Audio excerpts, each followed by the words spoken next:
Katika kipindi hiki ya uchambuzi wa kujifunza Biblia, lesson yetu, na hivi kabla tu ya anza, tutaweza sote kujinyenyekea mali tunapokuwa ili tuweze kuomba Mungu. Baba Mungu lieka juu mbinguni, tunakurudishia sifa na shukrani mchana wa leo kwa ajili ya makuna majabu unaendelea kutendea katika maisha yetu. Tunakusi Baba, uwepo wako pamoja nasi. Wasikilizaji wapendwa, mahali unapokuwa upate kuwabariki. Nasi tunapoanza tuanze pamoja na wewe hadi utakapomaliza tukua chini ya ulinzi wako. Ni katika jina leo tuomba na kushukuru. Amen. Amen. Asante. Hapa tunapokuwa katika kanisa letu la Himbi, kanisa la Wasabato la Himbi, tunakuwa na wandugu wane hapa, na kila mtu atashitambulisha ili mjue kama tunakuwa na kina nani. Tunaanza kwa mkono wa kushoto. Mimi jina langu Divine. Mimi nakuwa mshiriki wa kanisa la Himbi na niko parmi wa intervenant wa leo. Asante. Kwa majina naitwa Isakar Kakule Ndina. Ni mshiriki wa kundi la Kiingereza hapa kanisa la Himbi. Asante. Mimi naitwa kwa jina la Pierre Amani, moja kati ya walimu wa shule ya Sabato, na nitakuwa katika gundi kwa kufundisha. Asante. Hapa ni mwenyekiti Autriche Courage Gilles Bonzanzo Mukulumpu wa Kipwilo. Na hivi tunaanza na lesson yetu ya 11. Tutawasimwe makini kwa sababu tunaenda na muda, na tunaanza na somo la kwanza linalosema kujizoeza uaminifu mkuu kwa Kristo, na ni ndugu Pierre tunaanzana naye. Mtu lazime masikio. Somo letu la 11 ambayo inakuwa na kichwa kinasema kujizoeza uaminifu mkuu kwa Kristo. Ni somo la 11 ambalo linakuwa na fungo la ukariri linapatikana katika Waefeso 6 mstari wa 9 ambayo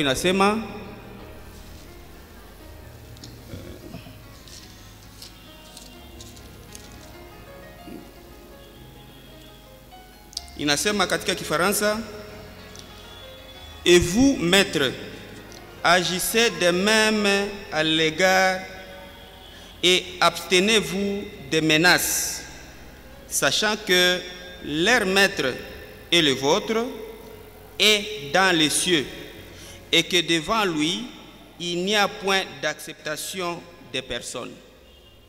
Ni ile fungo letu la ukariri. Tasoma katika Swahili ili wasikilizaji watufate vizuri.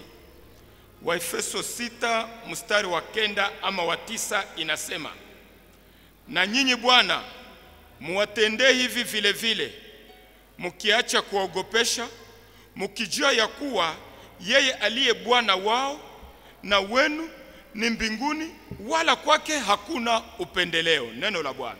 Asante. Katika kiingilio hii tunakuta kunakuwa mambo mawili makubwa ambayo tutazingatia katika somo hili kwa kiingilio. Kitu ya kwanza inahusu mageneration fulani, yani umoja ambao utapatikana kati ya wazazi na watoto wao, na nukta ya pili itazungumzia kuhusu tunaweza tukaseme vile wale wa patron na wale ambao wanawasaidia katika kazi, yani wa serviteri wao. Ni ile mambo mbili ambao tutazungumzia katika kiingilio hapa. Yani katika kiingilio mwandishi anatupatia fundisho ambayo inapatikana katika kiingilio hii, inasema kwamba watu fulani walijiweka pamoja na wakapenda kupunguza yale ambayo yanaandikiwa katika Biblia.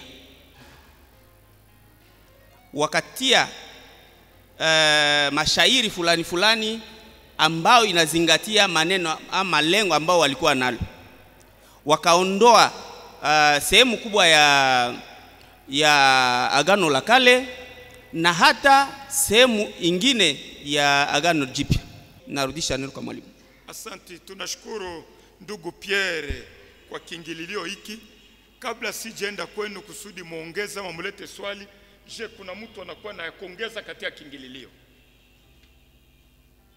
Kiingililio. Kwa kiingililio inakuwa kitu moja nataka niongezee, ni katika shairi lile lile tulilofungula nalo fundisho somo la leo. Inaonyesha kwamba mbele ya Yesu Kristo ama Mungu wetu hakuna upendeleo. Mzazi na mtoto na kila mshiriki katika kanisa, Yesu Kristo anawachukua wote kama wana wake, kama watu wake.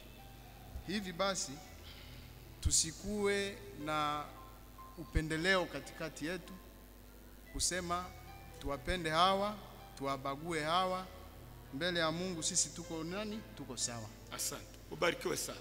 Dada Divine, kuna ongezo hapa kwa kiingililio? Hapana. Asante. Kama kuna ongezo hapa katika mkutano, unaweza kuchukua mic ili upate kuongeza. Mic inakuwepo. Na unaenda haraka kwa sababu tunakomboa muda. Asante sana. Asante. Mimi nataka kuongeza kwamba mbele ya Mungu, vile namna baba ametoka kusema, mbele ya Mungu sisi sote ni sawa sawa, watoto wakubwa sote ni sawa. Namna tunavyowaona watoto wanapotukosea, vile vile Mungu anatuona hivyo sisi wazazi tunavyomkosea. Sasa kwa sababu Mungu hatupinire na kolere, vile vile njoo hatupashe kuwapinire watoto na kolere. Tunapasha kuwaadibisha kwa upendo. Hivyo ndivyo lesson yetu inatuambia. Asante. Asante. Ongezo nyingine pale Bwana Philip. Asante sana kwa somo, na kwa kweli somo la leo ni nzuri sana kiasi kwamba linataka kutuonyesha jambo moja la muhimu pale ambapo Paulo anaendelea na mada nzuri hii ya umoja ambao Mungu ameutoa kwa binadamu na hata kwa kanisa kupitia Yesu Kristo. Kama vile tumeona wazazi na watoto, tunaambiwa kwamba watoto watiini wazazi. Yaani lengo kuu ni wanatuhimiza kwamba huo ni umoja ambao unatakiwa uonekane katika familia. Na kama vile hawa wafanyakazi na wale ambao wanakuwa mabosi wao, tunaona kwamba watawatii. Yaani fundisho ambalo tunakuwa nalo ni fundisho ambalo linatuhimiza kuhusu neno umoja. Asante sana. Barikiwe sana. Kama kuna swali moja tunaweza kupata. Mimi nakuwa na ongezo katika kipengele hiki au katika utangulizi. Kuna maneno aliyosema mazuri sana. Neno utiifu. Tena papa pale anaisha sema ya kwamba nyinyi watoto mtii wazazi wenu. Lakini katika utangulizi mwandishi alisema ya kwamba enyi watumwa watii wa bwana zenu. Ni kusema tunapokuwa Wakristo, mahali tunapotumika, inaomba tutii wanaotuongoza. Ni hayo nitafuta kuongeza. Asante. Je, kuna swali kwa kiingililio? Ndio, swali ni kwamba wakati tunaambiwa ya kwamba watoto watawatii wazazi na wazazi wasiwachokoze watoto, itakuwaje mzazi anaweza kumchokoza mtoto? Ni wakati gani mzazi anaweza kumchokoza mtoto endapo mtoto anakuwa na jukumu ya kumtii mzazi? Asante. Nawaza hiyo jibu itapatikana katika lesson hii inakuja mbeleni. Tunaingia katika siku ya kwanza ya juma na ndugu Pierre. Katika somo la dimanche tunakuta kichwa inasema kwamba ushauri kwa watoto. Yaani hapa wanataka kuwashauria watoto namna gani wanapasha kuwa. Watoto wanaitiwa kutii wazazi wao. Na kadiri tulifundisha kwa kiingilio tuliona kwamba inakuwa amri. Ni amri ya 5 ambayo inakuwa na ahadi. ukimtii mzazi katika Kristo, yani kuna kwa pia hata wale wazazi ambao tuliona katika mafundisho ya iliyopita, tuliona kwamba katika habari za mbali tuliona wazazi wanagandamiza watoto wafanye mambo ambayo Kristo hataki. Lakini watoto sababu wamekwisha kufundishwa na wakasikia neno kwenye kanisa wa Sabato, tuliona watoto wakabatizwa na hata wakasaidia wazazi wao kuweza kugeuka. Kutii mzazi si kumtii katika mambo ambayo Kristo anataka. Mwandishi anatuita hapa kwamba watoto wanapasha kutii wazazi wao katika Kristo kwa yale mambo ambayo Kristo anataka. Ikiwa kama mzazi anashauria mtoto yake maneno ambayo inapatikana ndani ya maandiko matakatifu, mtoto uko oblige kuyatii. Lakini kama anakufundisha mambo ambayo yasiyokuwa ndani ya maandiko matakatifu na mambo ambayo Kristo hataki, mtoto hawezi kutii. Unatii yale ambayo mzazi anakuelezea na inapatikana ndani ya maandiko matakatifu, hivi siku zako katika dunia zitafanya nini? Zitaongezeka. Ni ile ambayo mwandishi alipenda kutuonesha hapa katika somo la dimanche. Sasa tukienda kwenye ukarasa wa 149 pale inakuwa ni nafasi ya maulizo, lakini siulize, lakini kuna kwa wale wazazi ambao kwa utoto wao waliweza kupitia mateso, na kuna kuwa wale wazazi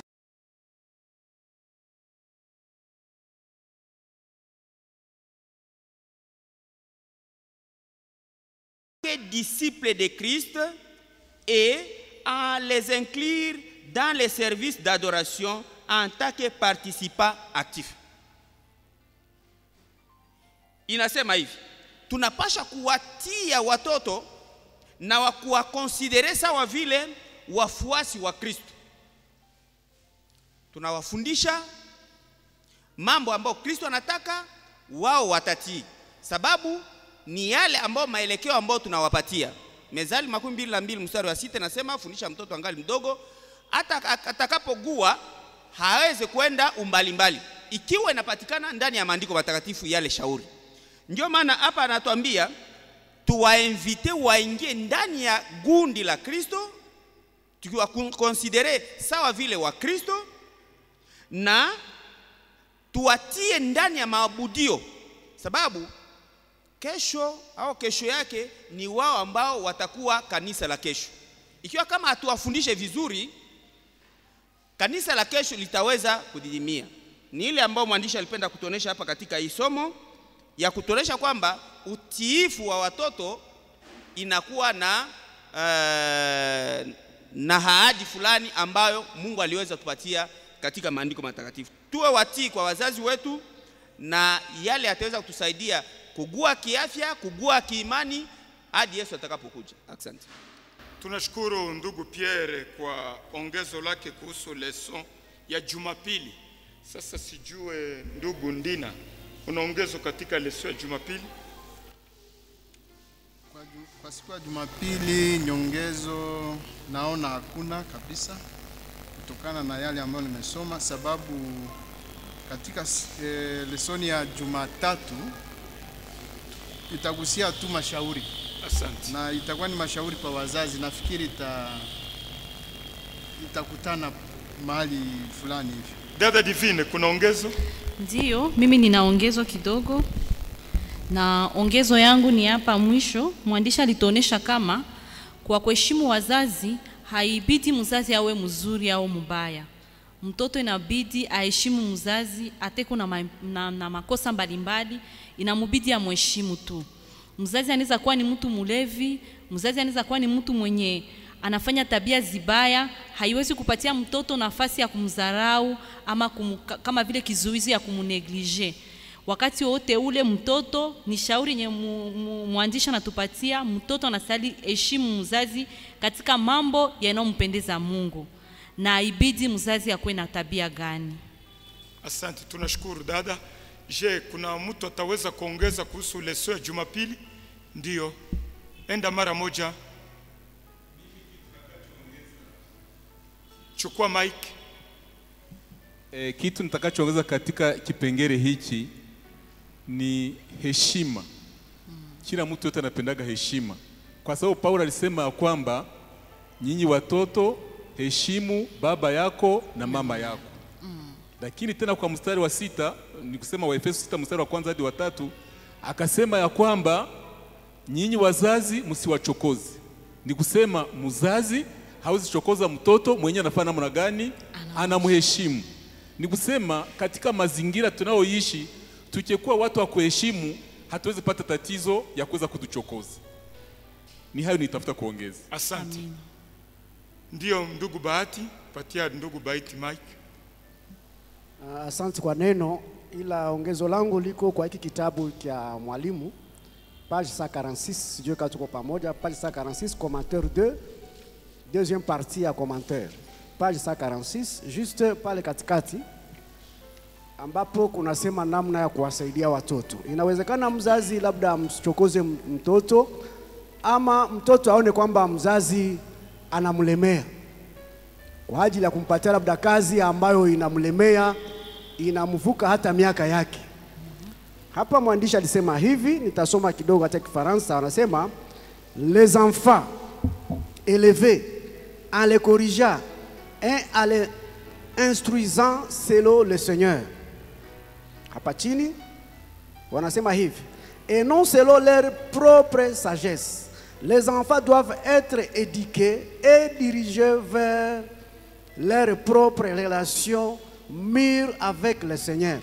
Alors que les enfants doivent être impliqués dans le travail du ménage, ce travail doit être un moyen d'éducation et non un moyen d'exploitation ou de production qui ne profite pas aux enfants. Les relations parents-enfants sont fondamentales pour la société. Sijui kama tuko pamoja walimu wapenzi.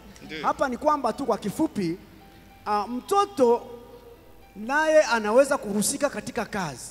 Wewe mzazi unamhusisha katika kazi, unamfunza kazi, lakini iwe ni kwa ajili ya uhusiano wako na mtoto, pia kwa upendo, na mtoto anapofanya kazi hii aifanye kwa upendo, si kama vile mtumwa, kwa sababu inamsaidia yeye mwenyewe. Lakini pia hii kazi anapoifanya asifanye kama vile inakuwa ni azibu, anaadhibiwa, inakuwa mzigo mkuu kumlemea. Lakini mtoto huyu anapofanya kazi pia ifanye kwa vizuri, na kazi hii itamsaidia kukomaa zaidi sana anapokuwa na uhusiano mzuri na mzazi, na mzazi unakuwa na wakati wa kumshukuru mtoto pia kwa kazi ambayo ameifanya. Hii itampatia juhudi ya kufanya tena kazi vizuri nyumbani na kubarikiwa. Asante. Asante.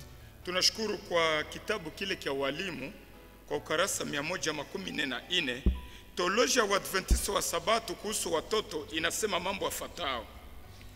Waadventista wa Sabato wanathamini ndoa pamoja na watoto.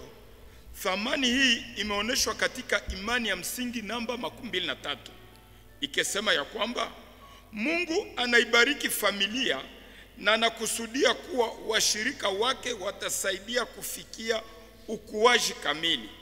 Kuongezeka kwa ukaribu wa familia ni mojawapo ya alama ya ujumbe wa mwisho wa Injili.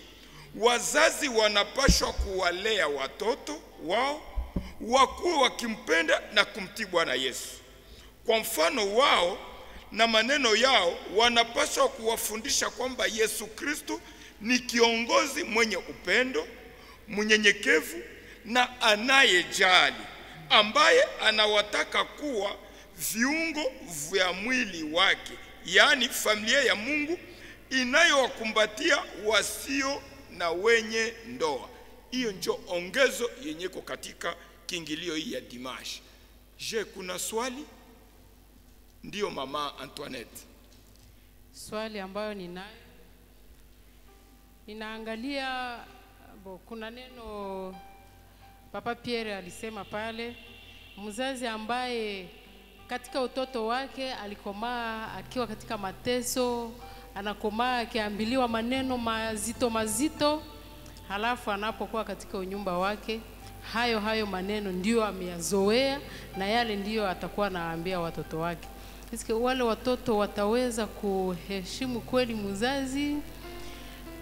Nadhani katika kanisa hata wanakoemo, kwa sababu amekomaa vile, ni tabia imekuwa sawa vile, tabia imekuwa grave ndani mwake. Sasa akiongea na watoto anawarushia maneno mazito, akiongea nao ni maneno mazito. Mtoto anapojibu naye ni kineno kingine ambacho kinachafua roho. Tunaweza kuwapatia mashauri gani wazazi na watoto ambao wanaishi maisha kama hayo? Asante. Nani ataleta pendekezo? Tolea Treasure Mike.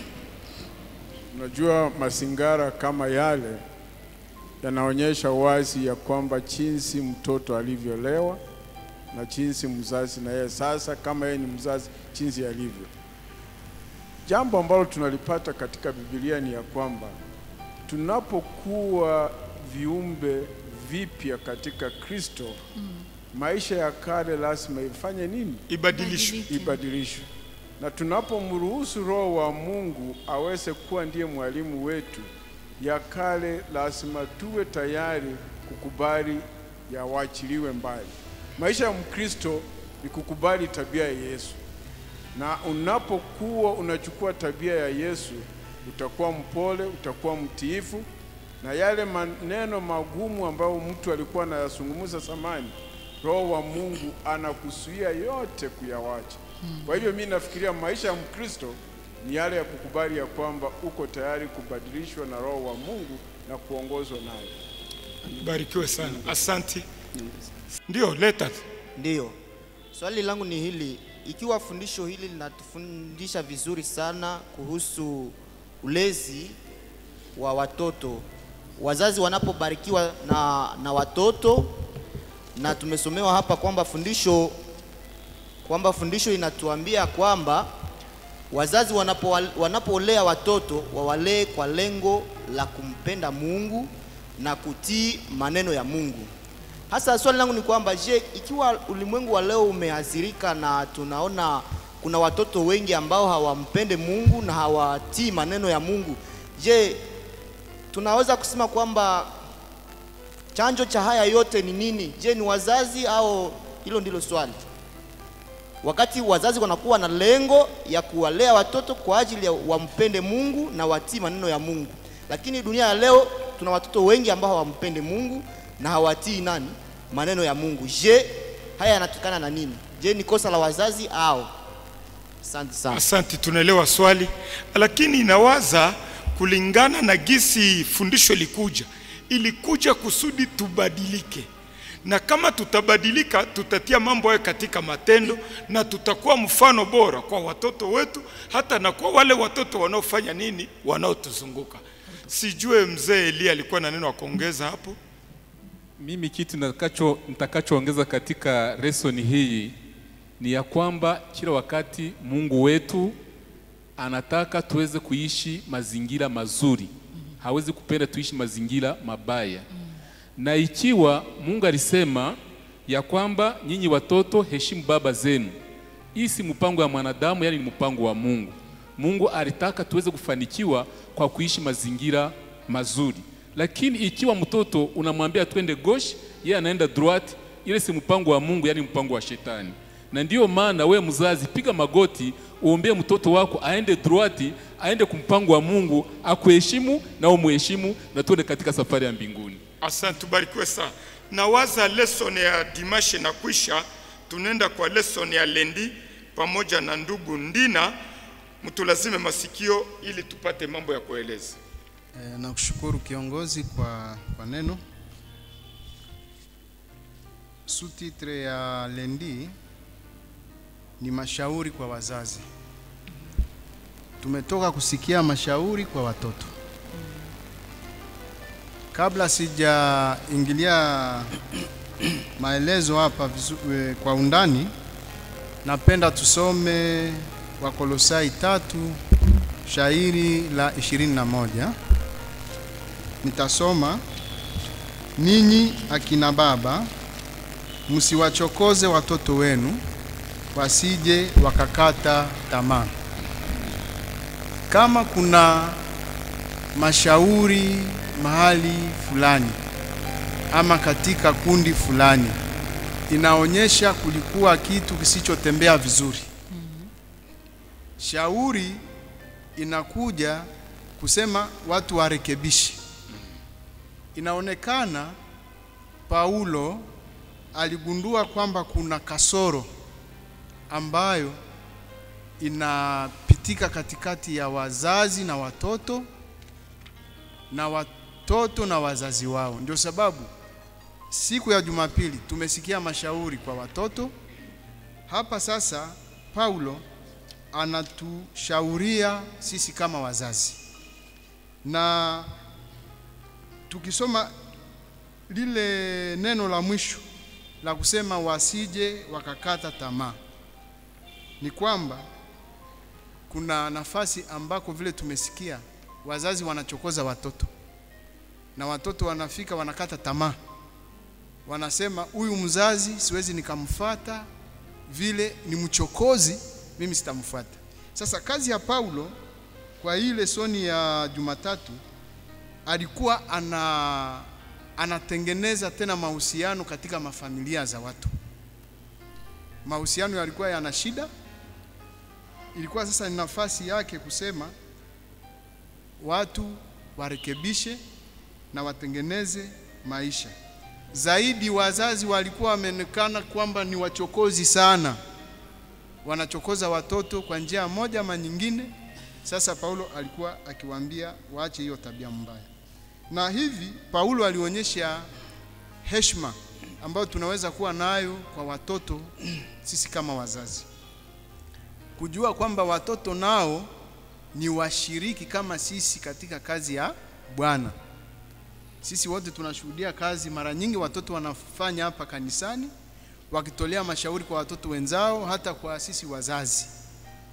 Ni kwamba tukiwa wazazi tuwe pia na heshima kwa watoto, tukijua kwamba nao ni washiriki kama sisi katika kanisa la Bwana.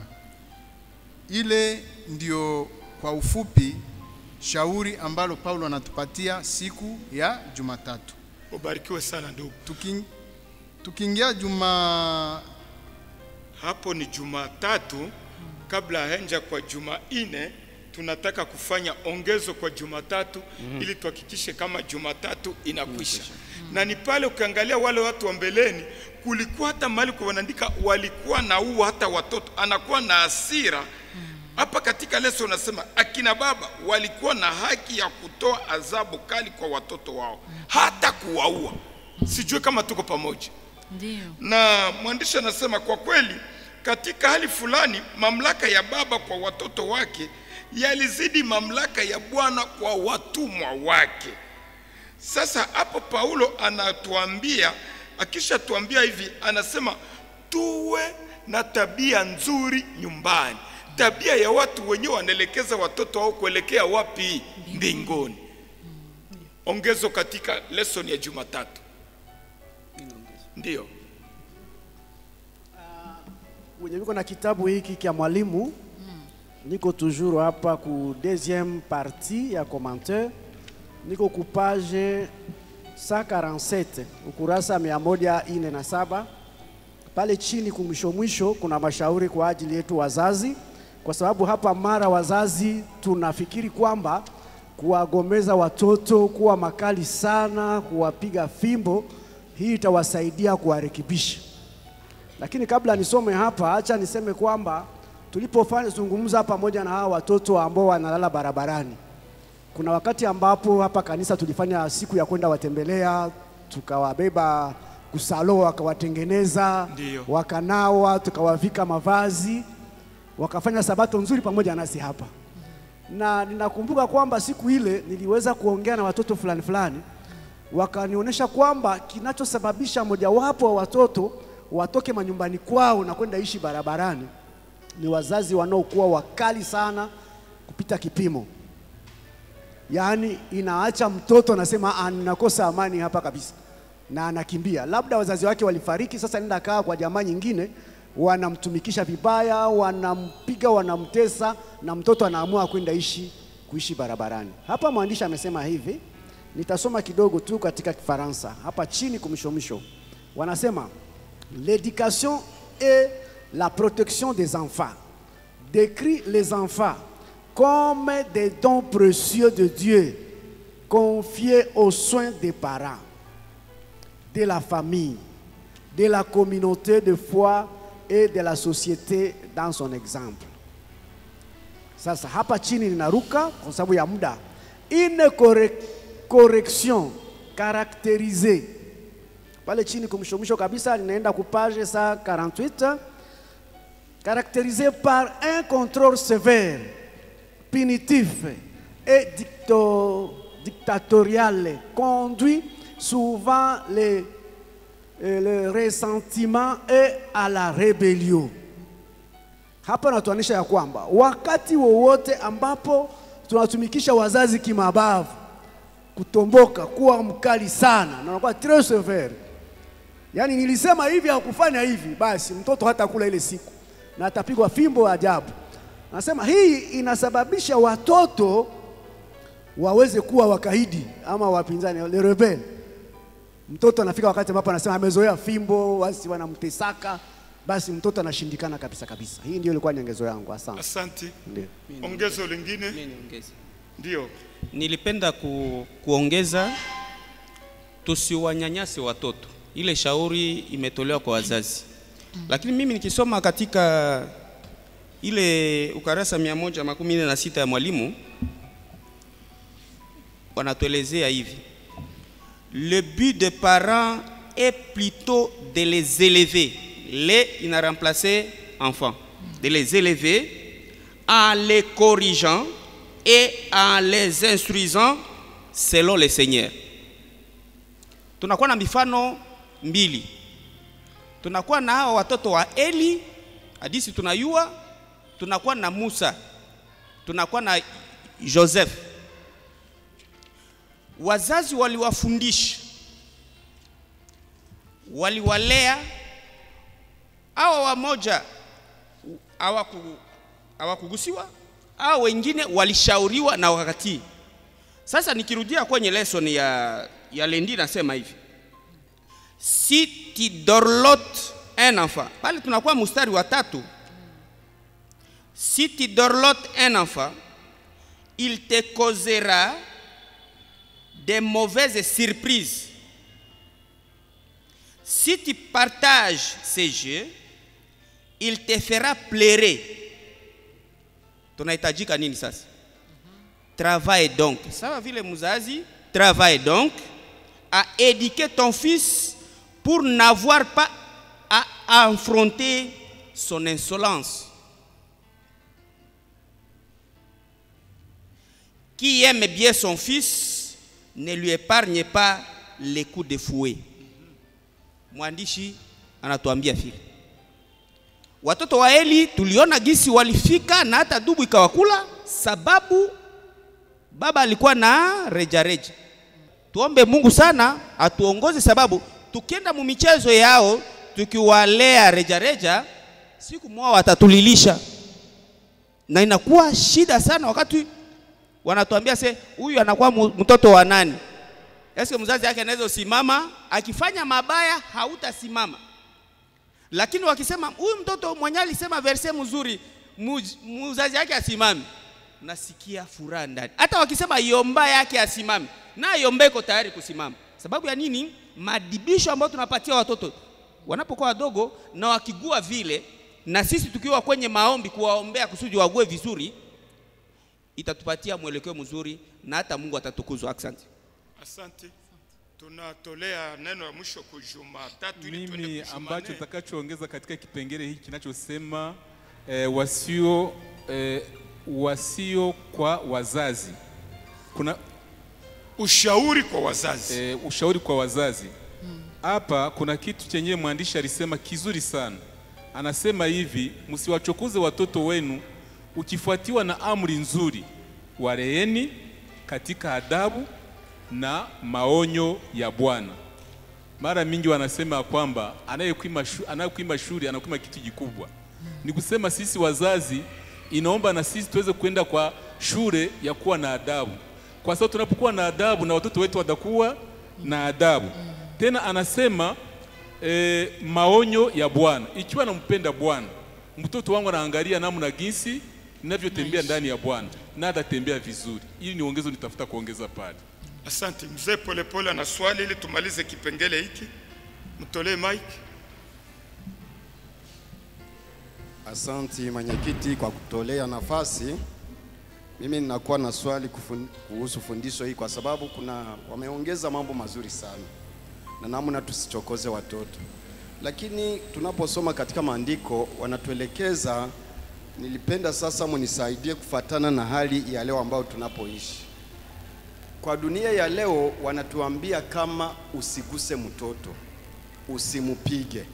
Lakini ninaposoma katika kitabu cha Mezali 23 mstari wa 13 inasema usimunyime mtoto mapigo, maana kama ukimupiga na fimbo hata kufa.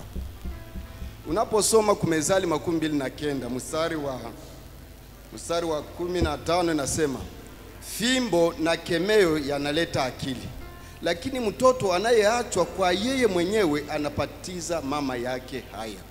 Sasa tutalinganisha hii shauri namna gani na dunia ambayo tunapoishi? Anaposema ukigusa mtoto unaingia gerezani, ukigusa mpiga mtoto unafungiwa. Tutafanya namna gani? Ndugu Ndina anapendekeza kumsaidia ndugu Polepole na rudi kwa mashauri ambayo tumepata. Tusiwachokoze watoto. Mimi naenda kwa neno kuchokoza. Ndio. Wakisema kuchokoza ni kwamba yule ambaye anahusika na yale machokozi yako, hakuna tendo fulani amekutendea libaya. Sasa wewe umekuja tu, umekuwa mchokozi. Yeye amekuwa iko pale, iko sawa, lakini unakuja unafanya nini? Unamchokoza. Hakuna kitu ama kitendo kibaya ambacho amefanya ambacho kinaweza fanya waseme wewe umemchokoza. Wanasema wewe ni mchokozi sababu wanaona umefanya na hakuna sababu lolote. Na kwa Kifaransa wanasema provocation. Sasa anamaliza pale kwa kusema nini? Fundisho kwa shauri la mwisho iwa Kolosai 3:21. Wasije wakakata tamaa. Hawaja tukataza kuwarekebisha watoto. Hapana. Wanatukataza kuwachokoza watoto. Mimi vile ndivyo ninavyosikia hii shauri. Hawatukataze kurekebisha watoto, kuwaonya watoto, kuwarudisha katika njia nzuri ama njema. Ile ambayo wanatukataza ni kuwa wachokozi na kuwachokoza. Asante. Sijue kama kuko ongezo lingine tuende kujumane. Nipenda kujibia. Sijui ya mama, swali tunakuwa katika swali la mzee Polepole. Katika mazingira tunaishi nayo. Leo sheria inasema tusiwapige watoto. Na leo inabidi turekebishe watoto. Sasa swali lake linakuja, tutafanyaje? Ndio swali lile, msiende mbali na swali.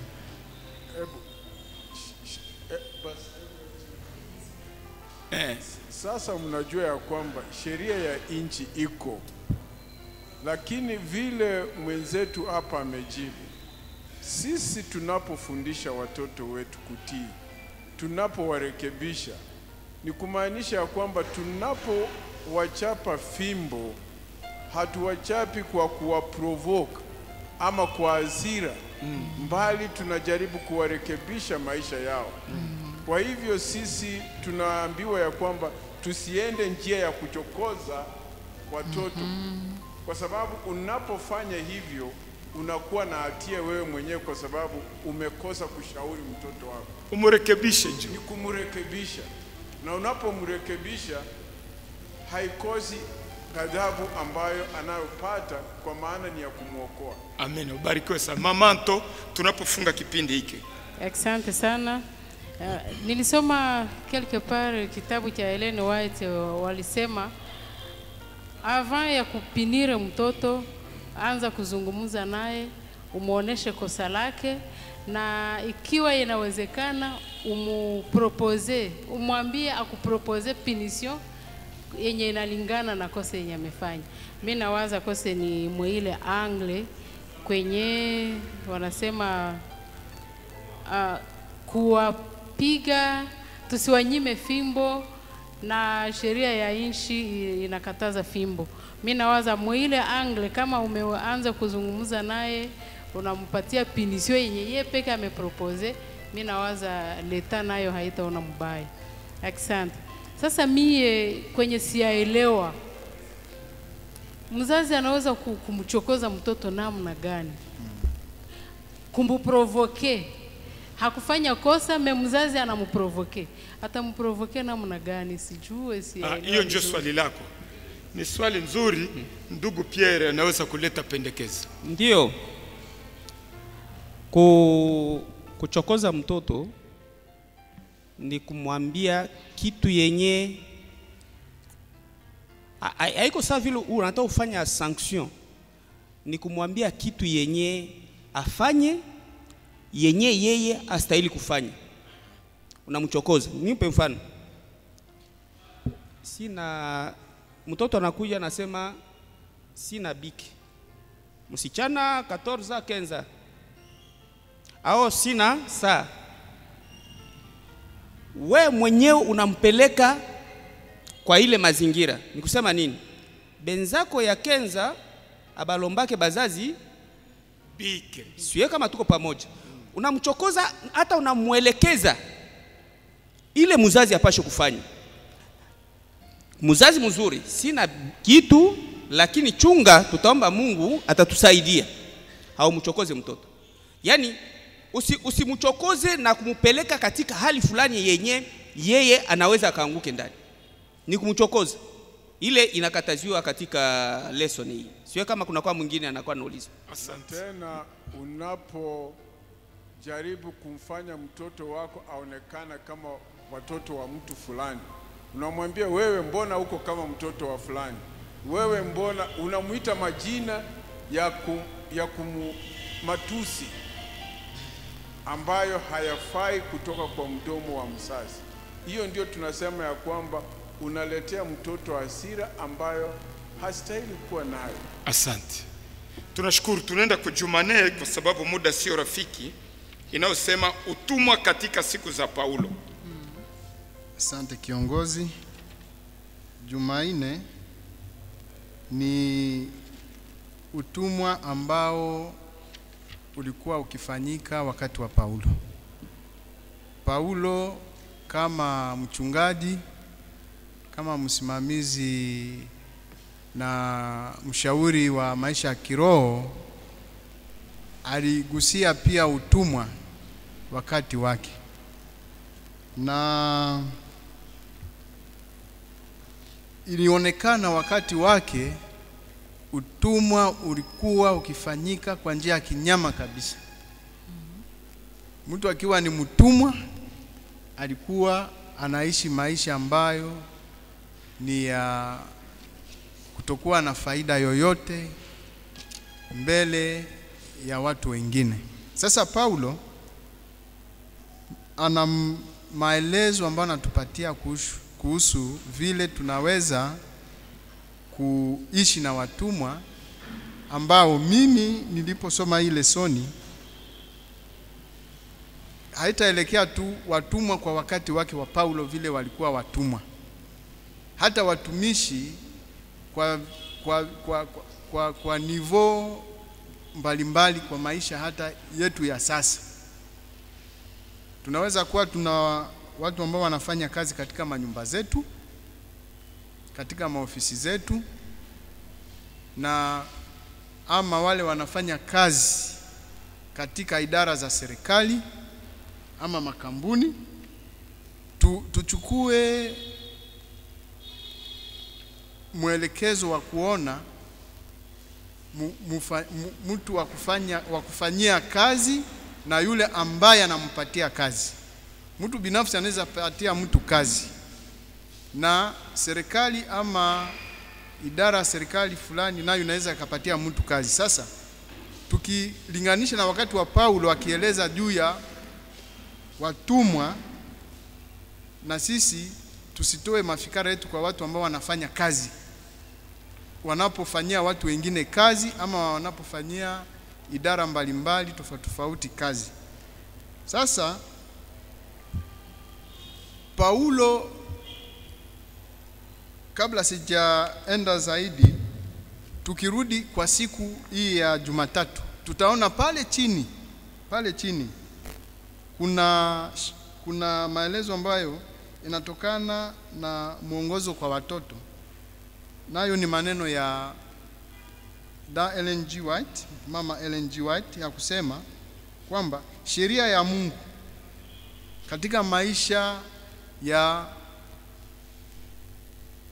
unyumba na hata katika maisha ya serikali inapoongoza taifa, yawe yanatokana na upendo usiokuwa na kikomo, upendo usiokuwa na mwisho. Sasa kama wanaongea juu ya maisha ya kitaifa, mtumwa na yule anayempatia kazi, wote wanakuwa wanamemba wa nini? Wa taifa. Sasa ni kwamba tunaweza kuwa watumishi. Paulo anatuelekeza sisi kama watumishi. Tusome katika kitabu cha Wakolosai 4 shairi la kwanza. Wakolosai 4 shairi la kwanza. Mwenye Biblia Wakolosai 4 mstari wa kwanza inasema, ninyi Bwana muwape watumwa wenu yaliyo haki na sawa, mkujua ya kuwa ninyi vile vile muna Bwana mbinguni. Haya, soma basi Wakolosai 3:22. Wakolosai 3:22 inakuja ikisema 22, watumwa mutii wale walio bwana wenu kwa maneno ya mwili katika maneno yote, si kwa utumwa wa macho kwa kupendeza watu, lakini na roho moja mkiogopa Bwana.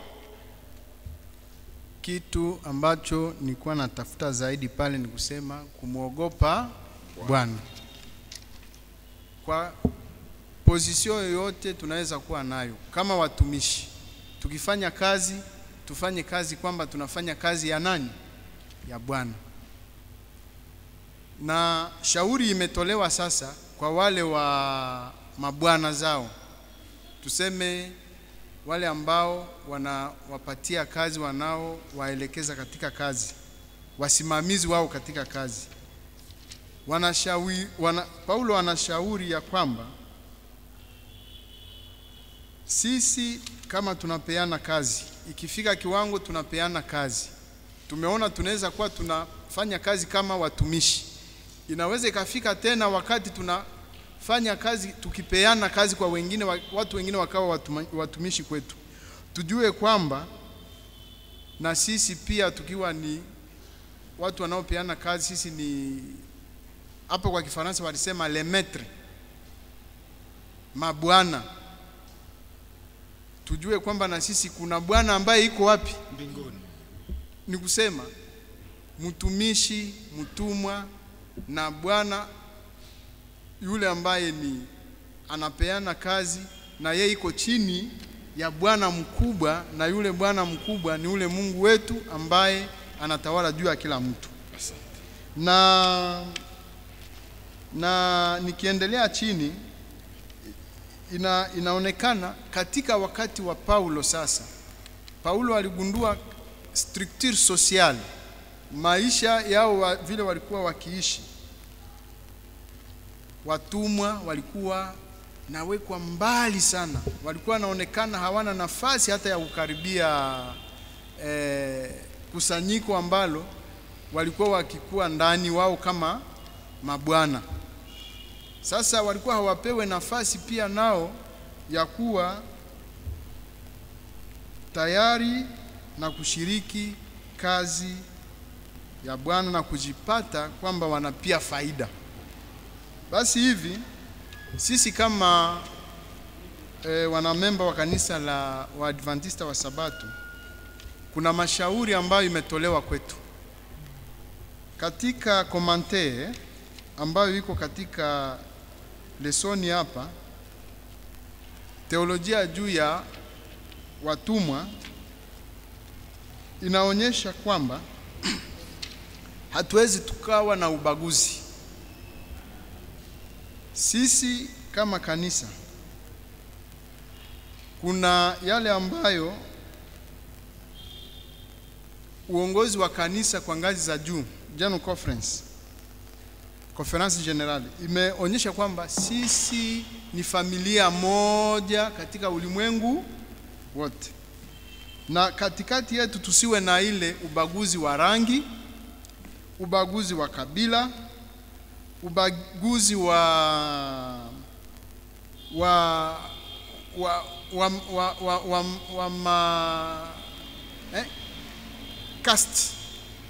caste ni klase, kutenga watu. Hiyo katika teolojia ya kanisa na mwongozo wa kanisa letu la Waadventista wa Sabato haiwezi kaonekana katikati yetu. Kama mtu yuko mtumwa ama ni mtumishi, lazima aongozwe na atunzwe kwa usawa pamoja na wengine. Hiyo ndio fupi la somo la siku ya Jumanne. Asante, tunashukuru Bwana Ndina. Tuende na swali mara moja kwa sababu muda sio rafiki. Wakutolee mike Bwana Polepole, ulete swali. Na itakuwa vizuri kwa sababu katika lesson itakayofuata itaendelea kuhusu watumwa. Tusiwe na hofu, tutapata muda. Asante, nashukuru kwa kunipa wakati. Nashukuru na kwa lesson hii.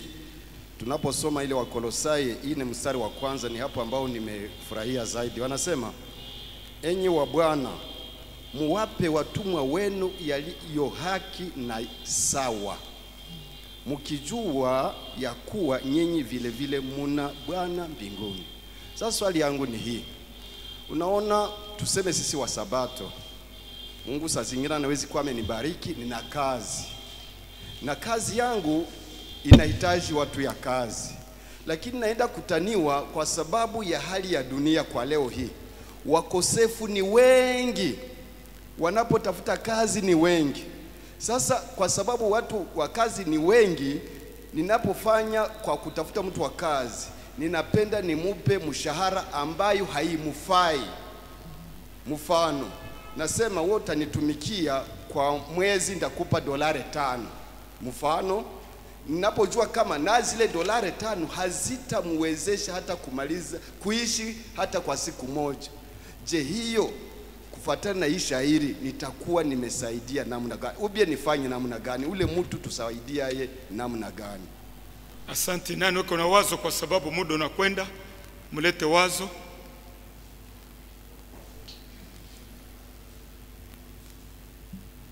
Asante. Nawaza mwandishi alitoa hapa suluhisho. Alisema kwamba tuwasaidie wenzetu kujua kazi. Ndio unaweza kumpatia mwenzako kazi kama una kampuni, kama inawezekana, unamfundisha kazi, unamuonesha afanye hivi, wala unaanza mulipa kwa mwezi. Lakini hapa maanisha anaonyesha kwamba ni vizuri zaidi kuwafundisha mtu kazi. Unamuonesha afanye hivi, fanya hivi. Kama unaona hauna uwezo wa kumpa kazi ya kumlipa kwa mshahara kwa mwezi, basi angalau umfundishe hata kazi kidogo ambayo anaweza kafanya. Na ukimwambia bwana, ukipata mwanzo yako kama ni $10, $12 ndio hii, unaweza fanya kazi kidogo, itakusaidia kuendelea. Hii ni mzuri zaidi, kwa sababu hii ndio wito ambayo tumeitwa kuifanya. Acha mchungaji pale tulete pendekezo ili tuhakikishe kama ile swali inaeleweka. Nadhani ambacho ndugu amejibu ni hicho, bali na mimi nilikuwa na swali ya tafakari. Mtu anaweza hata akamulipe vizuri mtendakazi wake, sababu hiyo ni haki, lakini kuna shida zingine ambazo zinapatikana katika jamii ambayo huenda na kwa Wakristo inaweza kuwepo. Mtu anaweza kuwa ni bwana, anakuwa na mtendakazi, lakini anamunyanyasa kwa kumtumia hata kwa masaa yasiyostahili, kwa kumupa kazi nguvu za kumuvunja, na anajipiga kifua eti sababu ninamlipa. Na kweli anaweza kuwa anamlipa vizuri, lakini hana moyo wa huruma. Anakuwa kama mnyama kabisa, anatesa yule mtu ijapokuwa anamlipa. Je, kile kitu mnakionaje? Jambo la pili, sijue kama ile tunaona kwa mitandao ni kweli, lakini inawezekana ni kweli, na ikiwa inaweza kupatikana hata kwa Wakristo.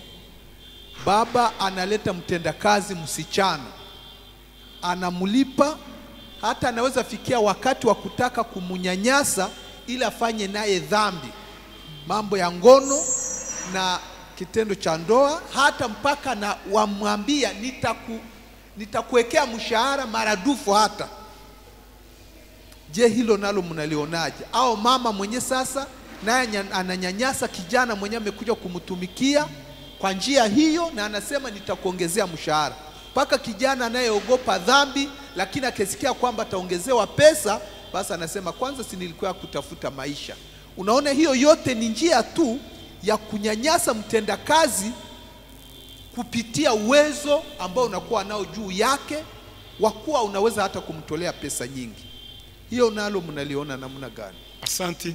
Swali nasikilika, lakini pendekezo la kwanza kabla ndugu Pierre yasema, ndio maana tumepata bahati ya kukuwa na lesson hii. Ili ile mchungaji Treasure alisema turekebishe, kwa sababu wakati tunakubaliwa kuwa Wakristo, mambo ya zamani tunafanya nini? Tunayaacha. Kama yale maana tulikuwa tunaitenda mbeleni, kwa sasa inabidi tufanye nini? Tubadilike. Ndio bwana Pierre. Ndio, nilipenda kuchangia kuhusu swali ya Papa Polepole, na hata kaniongezo kidogo kwa yale pastor anauliza. Sisi kitu tunapasha kufahamia ni kwamba sisi ni mawakili wa Bwana. Kadiri tunaweka kando zaka na sadaka, kadiri mbele ya kuanza kuangaje mtu tufikirie nitamulipa nini ambayo itamsaidia naye kuishi. Nilisema sisi ni mawakili wa Bwana. Watu ambao tunakaanta kama vile watu wa kazi, sababu kwa sasa waesklave hawako zaidi, lakini kuna kwa wale wafanyakazi ambao tunawageuza kuwa kama vile waesklave wetu.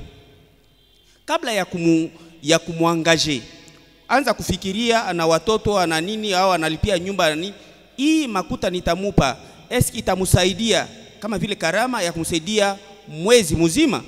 Kama vile usitafute mfanyakazi, kama vile usitafute mfanyakazi. Sababu ya nini? Ukiangalia Joseph alipokuwa katika ile utumwa, alifanya makuu maajabu yenye ilisaidia bwana wake wa kazi.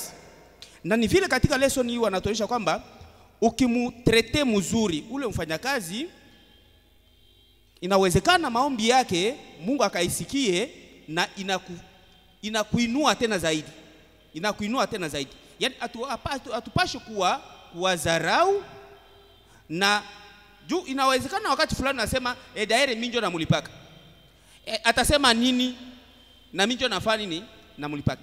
Ile unasema mbele ya wanadamu, lakini unamsumbua yule aliyemuumba. Ile inapaswa kuwa ndani ya kichwa. Sasa kwa ile pastor alisema ni ile banaita maabi. Tulifundishiwa hapa haiko bisexuel tu, hata kama ndani yako kuna kwa bisexuel, lakini unamwabize par rapport aux conventions yenye mlikuwa na mbele na par rapport ya benye uko namtendea. Ikiwa kama anakuwa na ile ujasiri ya kuyua kwenda kuuliza ile ku serikali, unaweza kufungiwa. Yaani inafaa sisi kama vile wa Kristo tusiingie katika ile mitego ya shetani. Asante. Asante. Naona mikono inakuwa mingi, lakini na waima neno kidogo.